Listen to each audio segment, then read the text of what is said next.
ఈరోజు మన గెస్ట్ ఉమ్మడి రంగారెడ్డి జిల్లాలో తిరుగులేని నాయకుడు 1994 నుంచి ఇప్పటి వరకు యాక్టివ్ పాలిటిక్స్లో ఎమ్మెల్యేగా కొనసాగుతూ మధ్యలో డ్రాప్ అయినప్పటికీ కూడా సుదీర్ఘ రాజకీయ ప్రస్థానమైంది ఆయనే మల్రెడ్డి రంగారెడ్డి గారు, ఇబ్రహీంపట్నం ఎమ్మెల్యే మనతో పాటు. సార్ నమస్తే. సార్ మిమ్మల్ని చూస్తే అసలు చిన్నప్పుడు మేము తెలివి అనేది వస్తుంది కదా పుట్టిన తర్వాత, అప్పటి నుంచి ఇప్పటి వరకు సేమ్ అదే కట్అవుట్. అసలు మీ వయసు కూడా కనబడదు. గూగుల్లో సెర్చ్ చేస్తే 70 ఏళ్ళు కనబడుతుంది మీ వయసు. నిజమేనా? 70 ఏళ్ళు ఉంటారా? లేదు లేదు లేదు, వయసు అడగొద్దు, హెల్త్ గురించి అడగండి. ఓకే. సో ముఖ్యంగా చిన్నప్పటి నుంచి ఇప్పటి వరకు నిజంగా యాక్టివ్ పాలిటిక్స్లో కొనసాగుతున్నారని ఆశ్చర్యం కలుగుతుంది. మీ గురించి సెర్చ్ చేసినప్పుడు ఒకసారి మీరు మంత్రిగా కూడా అయినారేమో అనిపించింది. సో ఎట్లున్నారు సార్ ఇప్పుడు? మంచిగా. మున్సిపల్ ఎన్నికలు జరుగుతున్నాయి, హడావిడిగా ఉన్నారు. ఏం చేస్తారు ఇబ్రహీంపట్నంకి ఎమ్మెల్యే గెలిచిన తర్వాత మొన్న నుంచి ఇప్పుడు? అమ్మా, రంగారెడ్డి హైదరాబాద్ జిల్లాలో నేను ఒక్కనే గెలిచిన. ఇంత పెద్ద వేవ్లో బీఆర్ఎస్ గాలి రంగారెడ్డి హైదరాబాద్లో ఉండే. వాళ్ళ గాలిలో పోయినసారి కూడా గెలిచిన. దొంగల రాజ్యంలో నన్ను గెలిచినోడిని ఓడించారు వాళ్ళు. 80 సీట్లు వచ్చినాక ప్రజల మద్దతు లేని పనికిమాలినోని గెలిపించింది. 300 ఓట్లు వేయించి ముష్టి 300 వేయించుకొని మల్రెడ్డి రంగారెడ్డి వస్తే ఫార్మాసిటీ రానియడు, మాకొచ్చే 20,000 కోట్లు మింగుదామనుకున్నవి మింగనీయడు. కాబట్టి మల్రెడ్డి రంగారెడ్డి రావద్దంటే ఏం చేయాలి? 80 సీట్లు రాగానే ఈయనను ఎట్లా ఓడించాలని ఒక 5-6 ఈవీఎంలు ఆపి, ఈవీఎంలు ఓపెన్ అవుతలేవని ముష్టిగా 300 వేసి ఒక ముష్టిని గెలిపించారు. అది జరిగింది. వాళ్ళ కర్మకు ఎవరిని గెలిపించుకున్నారో ఏం చేసారో. 15 సంవత్సరాలు ఈడ ఇబ్రహీంపట్నంలో ఒక్క పని కూడా చేయకుండా, ప్రజల కోసం పని చేయకుండా టీఆర్ఎస్ పార్టీ అక్కడ, టీఆర్ఎస్ ఎమ్మెల్యే ఇక్కడ. మంచిరెడ్డి కిషన్ రెడ్డిని ముంచేరెడ్డి అంటున్నారు. మంచిరెడ్డిని మరి ముంచేదంటే ప్రభుత్వ భూముల కబ్జాలు, ప్రభుత్వ ఉద్యోగాల డబ్బులు, కమిషన్లు కొట్టి తినుడు. మరి ముంచేరెడ్డే కదా, ప్రజలను ముంచుతేనే కదా అవన్నీ వచ్చేది. ముంచేరెడ్డి అంటారు. ఎస్, ఆయన పేరే అట్లా పెట్టారు, మంచిరెడ్డి కాదు ముంచెరెడ్డి. మీరు అన్నది 100% కరెక్ట్. ఈరోజు గాలికి కొట్టుకపోయిండు. రేపు ఎన్నికలు వస్తే అడ్రస్ గాలికి కాదు, అసలు ఉత్తగానే కొట్టుకపోతాడు, గాలి రాకుండా కొట్టుకపోతాడు. అలాంటి పరిస్థితి ఈడ. 18లో మీకు టికెట్ రాలేదు. కాంగ్రెస్ టీడీపీ కూటమిలో టీడీపీకి పోయింది టికెట్, సరే పోయింది. కానీ మీరు వేసిన రాజకీయ స్ట్రాటజీ కాంగ్రెస్ జెండా మీద ఏనుగు బొమ్మను వేసినారు. ఎస్, నేను ఒరిజినల్ కాంగ్రెస్ ఏనుగు బొమ్మను వేసుకున్నానంటే అర్థం ఏంది? 1, 2, 3లో రావాలన్న నెంబర్. రైట్. ఇండిపెండెంట్ అని ఉంటే నెంబర్ రాదు. ఏదో ఒక జాతీయ పార్టీని పట్టుకొని ఆ గుర్తు కోసము ఆ రోజు గుర్తు తీసుకున్నా, కాంగ్రెస్ జెండా కప్పుకున్నా. నేను కాంగ్రెస్ పార్టీని కాకపోతే మా పార్టీ సస్పెండ్ చేస్తుంది కదా. రైట్. నాకు దమ్ము ధైర్యం ఉంది కాబట్టే ఆ పని చేసిన, గెలిచిన. ఒకవేళ ఆ రోజు నాకు అలయన్స్లో నా సీటు పోకపోతే కనీసం 30-40 వేలతో, ఎట్లయితే మొన్న 40 వేలతో గెలిచినో అప్పుడే నేను గెలిచేవాడిని. కోపం వచ్చిందా? ఈ కూటమి ఎందుకు కట్టుకున్నారని కోపం వచ్చిందా? వస్తుంది డెఫినెట్గా. నాలాంటి సీనియర్ కాంగ్రెస్ పార్టీని కాపాడాలి, రాష్ట్ర ప్రజల పక్షాన నిలవాలనుకున్నోనికి ఎవరికైనా కోపం వస్తుంది. రాష్ట్ర ప్రజలను దోసుకుంటూని తొక్కాలనుకుంటోనికి ఎవరికైనా కోపం వస్తుంది. నేనేమో రాష్ట్ర ప్రజలు మంచిగా ఉండాలి, పేదోడు బతకాలి, పేదోనికి ఇబ్బంది కావద్దు, పేదోళ్ళ బతుకుల్లో వెలుగులు నింపాలని ఆలోచన చేస్తుండే నేను. మా అమ్మా నాన్న నాకు చాలా ఇచ్చిండు. మా అమ్మా నాన్న రంగారెడ్డి జిల్లాలో నేను పుట్టడమే నా అదృష్టం. నా తరతరాలు తినడానికి ఉంది ఇప్పుడు. నా పిల్లలు నేను తినడానికి మా అమ్మా నాన్న ఇచ్చింది చాలు, నాకేం అక్కర్లే. అందుకే ఈరోజు ఒక మంచి వెంకటేశ్వర స్వామి దేవాలయం నా ద్వారా వెంకటేశ్వర స్వామి సేవ చేపిస్తుండ్రు. ఎన్ని కోట్లు అయితే ఏమైతే అడగొద్దు నన్ను, వెంకటేశ్వర స్వామి ఇస్తుండు, మేము పెడుతున్నాం. సొంత నిధులతోని. సొంత నిధులు అంటే మేము వ్యాపారాలు చేసి ఇస్తున్నాయి దేవుడు. ఇప్పుడు వ్యాపారాలు చేస్తేనే కదా మాకు డబ్బు వచ్చేది. లేదంటే భూములు కబ్జా పెడతాను, లేకపోతే వంతన లంచాలు తింటాను, దోసుకుంటాను. లంచాలు తీసుకుంటాడు, దోసుకుంటాడు. అసలు దేవుడు అట్లాంటి అవకాశం ఇయ్యడు. వేల కోట్ల రూపాయలు ఉన్నోళ్ళు ఉన్నారు, లక్షల కోట్లు ఉన్నాయి. రైట్. వాళ్ళు కట్టాలన్నా కానీ దేవుని పర్మిషన్ కావాలి. నాకు వెంకటేశ్వర స్వామి అలాంటి అదృష్టాన్ని నాకు కల్పించుండు. జీవితంలో అంతకంటే ఎక్కువగా ఏం కావాలి? రైట్. ఒక భగవంతుని ఆలయాన్ని కట్టడానికి నాకు అవకాశం వచ్చిందంటే అది కేవలం వెంకటేశ్వర స్వామి దయా దాక్షిణ్యాల వల్ల నాకు ఈరోజు అలాంటి ఆలయం కట్టే అవకాశం వచ్చింది. ఓకే. అంతే తప్ప ఎవరితో మేర్మాని ఏం లేదు.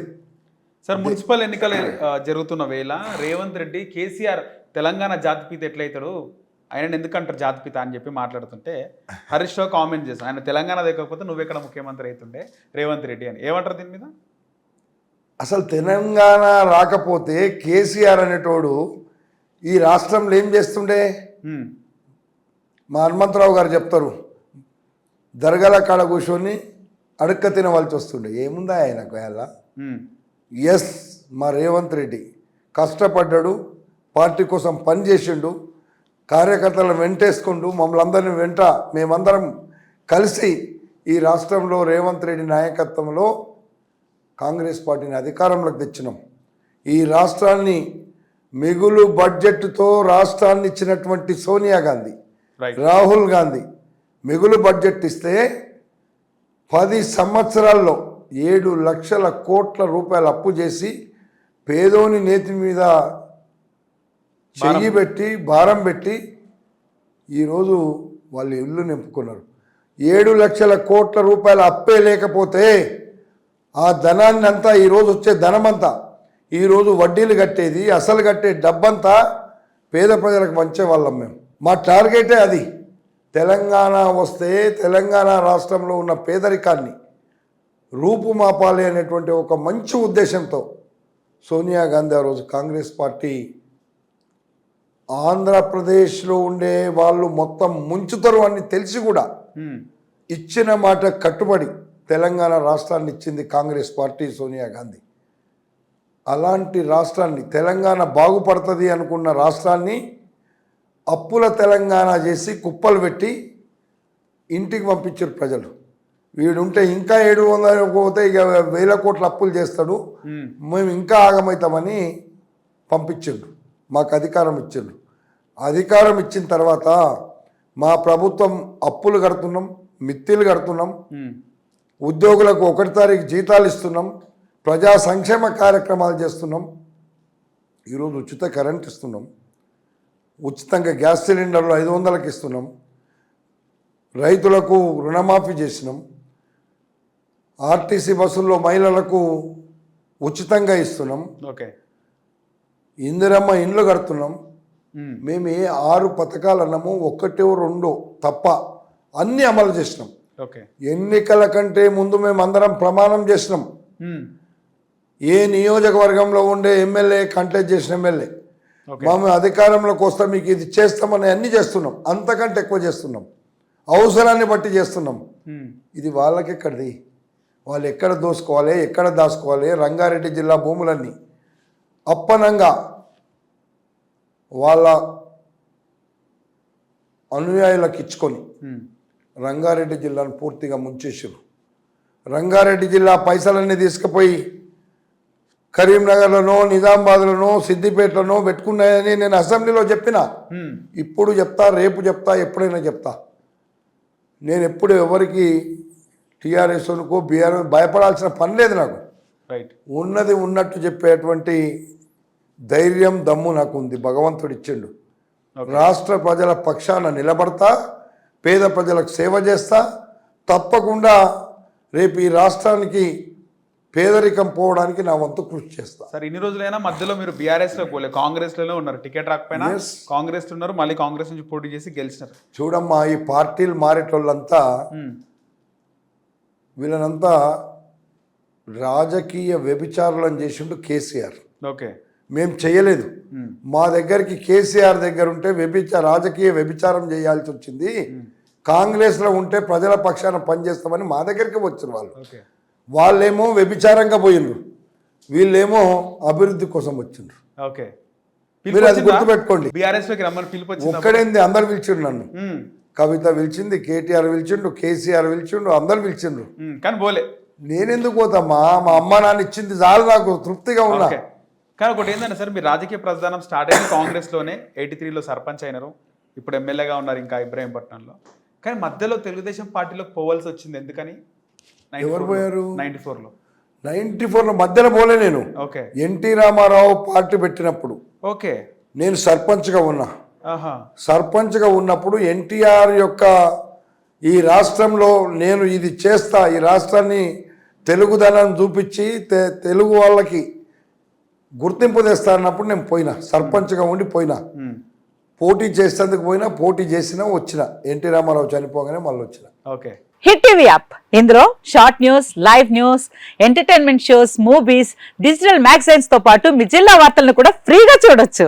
ఇంకెందుకు ఆలస్యం, వెంటనే హిట్ టీవీ యాప్ ని డౌన్లోడ్ చేసుకుని ఫ్రీగా ఎంటర్టైన్మెంట్ పొందండి. Hit TV app. Hit TV app. Please download hit TV app. Hit TV యాప్ని ఫ్రీగా డౌన్లోడ్ చేసుకొని ఎంజాయ్ చేయండి. మీకు నచ్చిన ఎంటర్టైన్మెంట్ కోసం హిట్ టీవీ యాప్ ని ఫ్రీగా డౌన్లోడ్ చేసుకుని ఎంజాయ్ చేయండి. హిట్ టీవీ యాప్ ని డౌన్లోడ్ చేసుకుని ఆస్వాదించండి, ఆశీర్వదించండి. ఇంతమంది సెలబ్రిటీలు హిట్ టీవీ యాప్ ని డౌన్లోడ్ చేసుకోండి అని చెప్తున్నారంటే ఎంత మంచి యాప్ ఆలోచించండి.